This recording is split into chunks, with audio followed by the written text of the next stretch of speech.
concernant Rosh Hashanah, il est bon de lire le Tehillim une fois par jour. On a 2 jours de Rosh Hashanah. Chaque jour, essayez de terminer une fois le livre de Tehillim.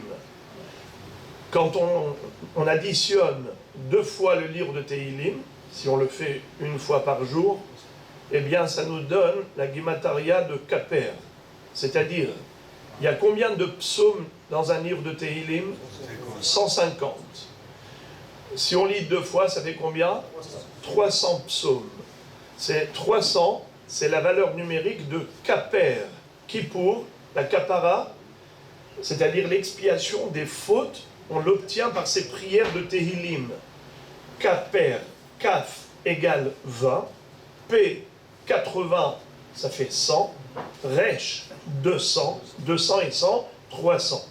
Donc il est bon de lire Tehillim, c'est-à-dire que après la longue prière du matin, Shaharit, Kirat Shofar, Moussaf de Rosh Hashanah, on va aller manger, comme il est écrit dans le livre de Ezra Sofer, Lechu ichlu mashmanim ushtu mabtakim, allez-y manger de la viande grasse et boire des boissons douces et ainsi de suite, car c'est un jour sacré pour un Kadosh Baruch Hu. Et ensuite, ceux qui le peuvent, ne pas aller dormir kol hakavod, eh bien qu'ils lisent directement le Tehillim, sinon on peut se reposer un peu après Hatzot, comme le faisait le Harizal HaKadosh. Lui, après Hatzot, il se reposait, bien qu'il soit écrit dans le Talmud de Jérusalem, dans le Yerushalmi, que celui qui dort à Rosh Hashanah, son mazal va dormir toute l'année, mais il disait que c'est seulement si on dort avant Hatzot.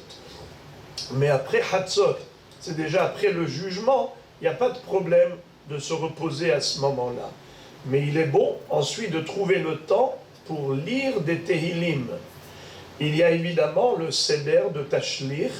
Pourquoi est-ce qu'on fait Tashlir et on va devant la mer ou devant le fleuve, devant l'eau, pour jeter ces Averot? C'est également pour rappeler le Srut, le mérite de Akedat Yitzhak.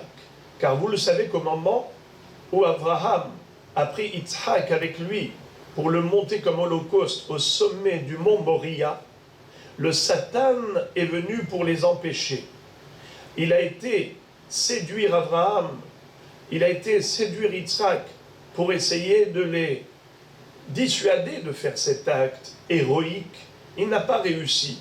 Il s'est transformé en fleuve. Et Abraham et Yitzhak avancent dans ce fleuve.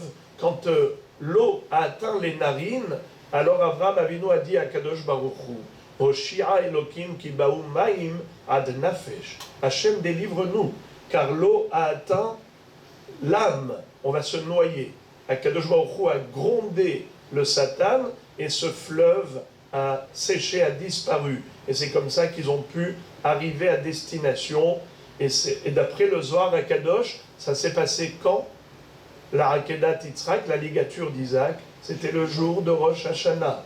C'est pour cela qu'on va dire, après avoir sonné le shofar avec une corne de bélier, shofar shel Haïl, on va dire dans Moussaf, Va Akedat Yitzhak Hayom, les Arot Izkor. Aujourd'hui, Hachem, tu vas évoquer en notre faveur le mérite de nos patriarches, de la Akedat Yitzhak. Hayom, Baruch ata Hachem zocher haberit. Toi, Hachem, tu te souviens de l'alliance que tu as établie avec Abraham et Yitzhak pour sauver, protéger leurs descendants. Alors, c'est la raison pour laquelle on fait Tashlir, mais sinon on essaye de ne pas parler des paroles futiles en ces jours sacrés. On va lire au contraire des Tehillim pour chanter des louanges à Dieu. Un dernier détail, après la Hamida, pendant cette période, on ne dit pas Rosé Shalom, on dit Rosé Hashalom. Pendant les 10 jours de pénitence, à la fin de la Hamida, quand on dit Rosé Shalom Imromav, Hu Berachamav Yaseh Shalom Aleinu, on va dire Rosé Hashalom.